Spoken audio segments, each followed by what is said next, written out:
Hello, everyone, and welcome back to Bhakti Fundamentals. Today, we continue our mini series on the topic of the spiritual world.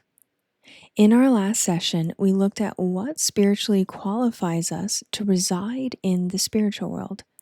For just as a fish requires a specific body to live in water, we require fully spiritualized consciousness to live in the spiritual realm.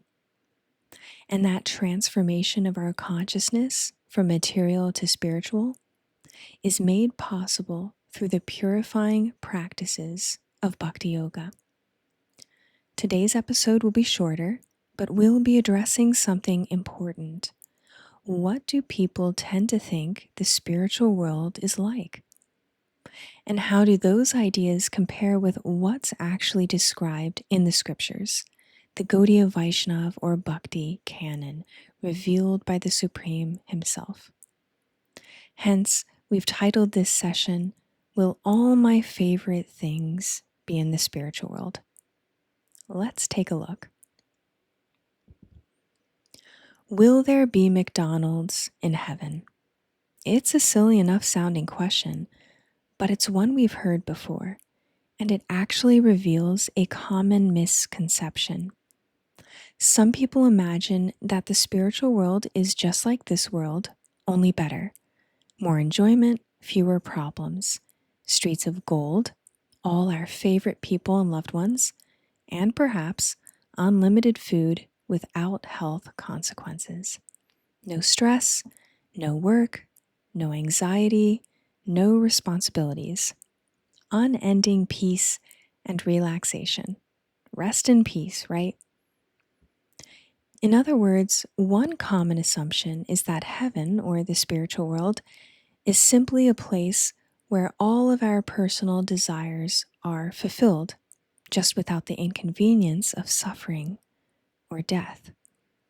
In this vein, some may think of heaven, the spiritual world, as a reward for living what we consider to be a good life, though we may want to double check what Krishna considers to be a good life, right? The Bhakti scriptures paint a very different picture, a much better one, in fact. The spiritual world is a realm of astonishing beauty, variety, and fulfillment, but it's not centered around us. It's centered around Krishna, the Supreme Person. Everything there exists in loving relationship to Him, His desires, His activities, and His loving interactions with all the blissful residents there. At McDonald's, with its meat-based menu rooted in violence toward other living beings, it doesn't make the list. Not because the spiritual world lacks joy, but because its joy is spiritual. The never-ending happiness that we will experience there doesn't come from satisfying our own senses, especially at the cost of others, but rather from engagement in our eternal relationship with Krishna, who is the source of all happiness. There on the right of the slide is a screenshot taken from McDonald's website stating that just one of their burger patties may contain meat from 100 different cows. The slaughter industry is truly, truly hellish. So when we serve the root of all existence, Krishna, we naturally become joyful, just as watering the root of a tree nourishes every leaf, branch, and flower. In the spiritual world, this principle is perfectly realized. All joy flows from loving service to the Supreme Person, and in that service, every soul finds complete satisfaction.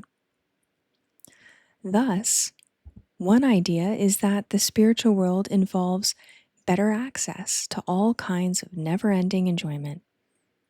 On the other side is the notion that the spiritual world must be so radically different from this material world that it couldn't possibly include recognizable features such as individual persons, beautiful environments, or personal relationships.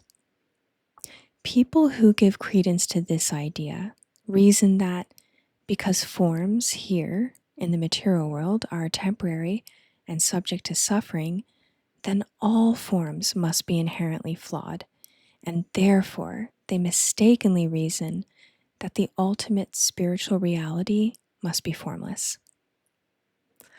Others imagine that liberation from material existence means merging into a divine light or becoming one with the universe, such that all individuality is lost and the soul, us, no longer engages in any personal activity.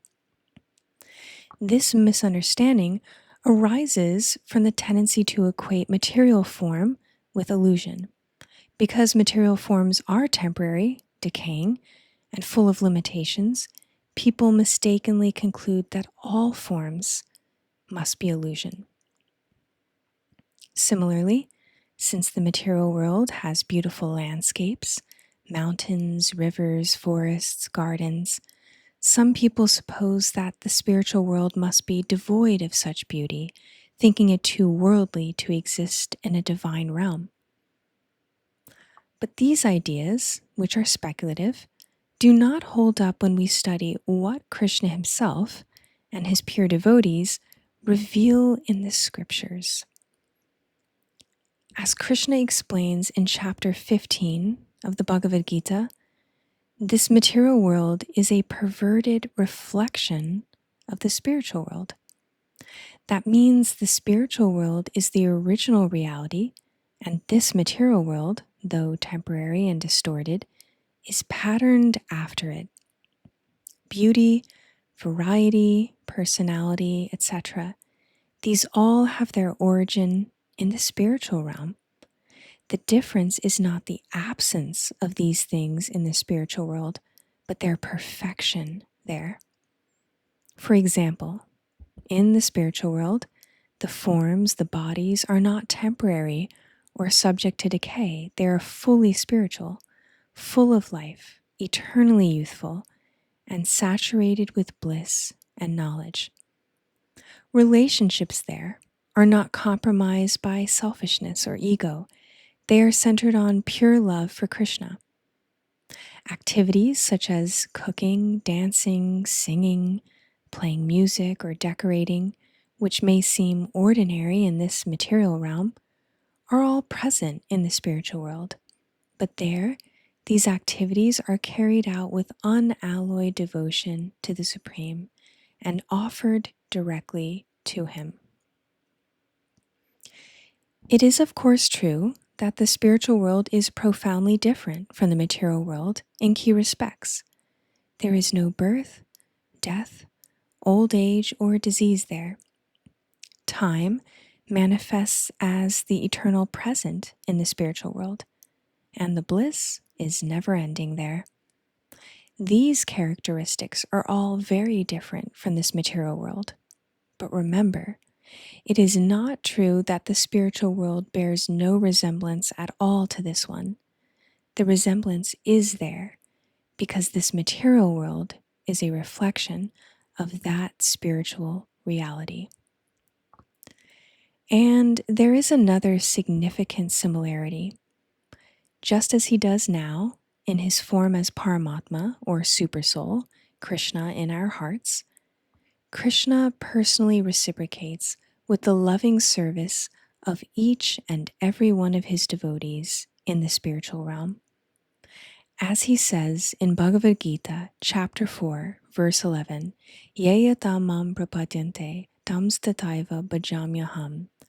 As all surrender unto me, I reward them accordingly. Thus, each resident of the spiritual world experiences a unique and eternal relationship with the Lord, perfectly suited to their mood of service.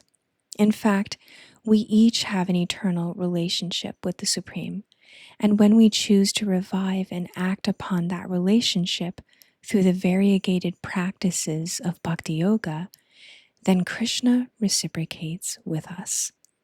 And eventually, Being purified by our spiritual practice, especially the chanting of the Maha Mantra, we become eligible to enter the spiritual world, that place where there is no separation from Krishna, no forgetting him, no material distractions, only deepening connection with him. So while the spiritual world is certainly free from the limitations and miseries of material life, it is not impersonal or some kind of void. By contrast, the spiritual world is more personal and more beautiful than this one, because everything there exists in its pure original form, free from material contamination. And we learn in the Shastras or scriptures that even among those who reach the spiritual world, there are varieties of destinations within the spiritual world, depending on the depth and nature of a devotee's love for Krishna. And importantly, our destination in the spiritual realm is shaped by how we cultivate our relationship with Krishna in the here and now. For example, some devotees serve Krishna with awe and reverence from more of a formal distance, while others may serve him in the warmth of close friendship. Regardless of how someone wishes to interact with him, Krishna lovingly reciprocates with each person, perfectly matching their unique mood of devotional service. Nothing is forced, rather each devotee naturally gravitates toward that relationship with Krishna, which most fully satisfies their heart. Srila Prabhupada often emphasized that in Bhakti Yoga there is pure love, purer love, and purest love. And each level of love leads to a different level of relationship with Krishna. That personal, individual variety is what makes the spiritual world so dynamic and full of joy.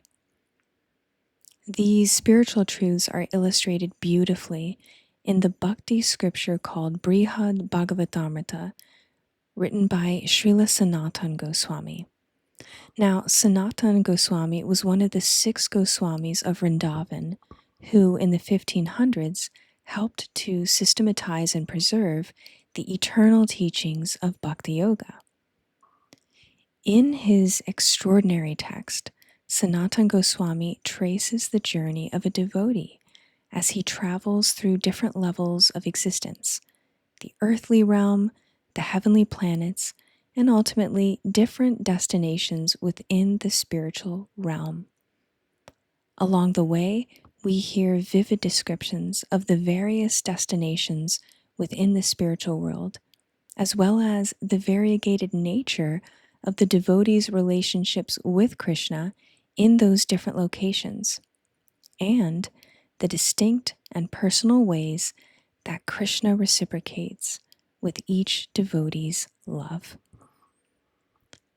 Thus, we learn that far from being a place of sameness or monotony, the spiritual world is an ever-expanding ocean of various personal relationships and loving exchanges with the Supreme and eternal bliss, all centered around Krishna, the all-attractive Supreme Person and our ever well-wisher.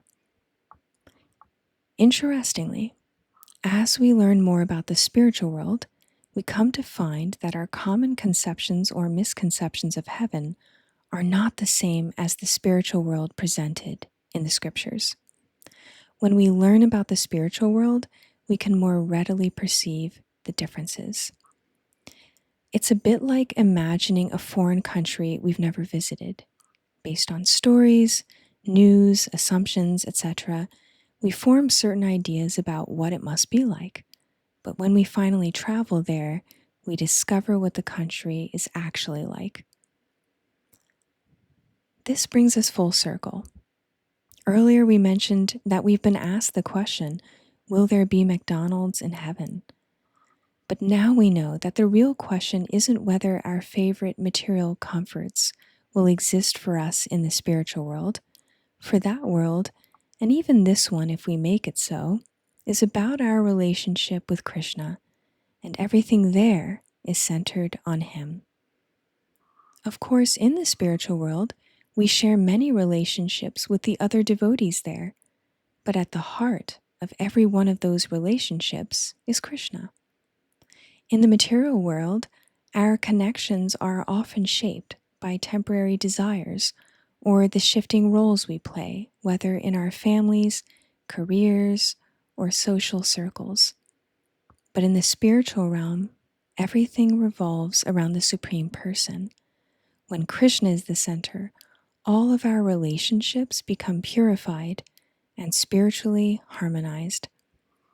It's not that in the spiritual world we simply continue the relationships of just this one brief lifetime that we currently find ourselves in, with the same family members, friends, or pets of just this lifetime.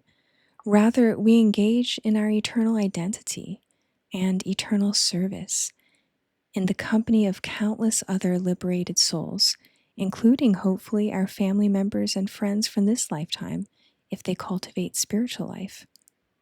And there, in the spiritual world, we are all bound together by our mutual love for Krishna. There, relationships are not based on bodily ties, but on the soul's pure desire to serve and love the Supreme, and to assist others in doing the same. To conclude, let's reflect on the fact that we are not these temporary material bodies that we inhabit. We are a pure spirit. Each of us is an individual spirit soul, and thus the spiritual world is our true home. That world is fully transcendental to the birth, death, old age, and disease that define this material world. And it is in that eternal realm, when we are engaged in our eternal relationship with Krishna, that we find our highest fulfillment and experience unending spiritual happiness. So that's all we have today for part 3 on our mini-series on the spiritual world. Please send any questions you have our way, and we'll be happy to answer them in upcoming sessions. In the meantime, thank you for listening today, and we'll see you next time on Bhakti Fundamentals.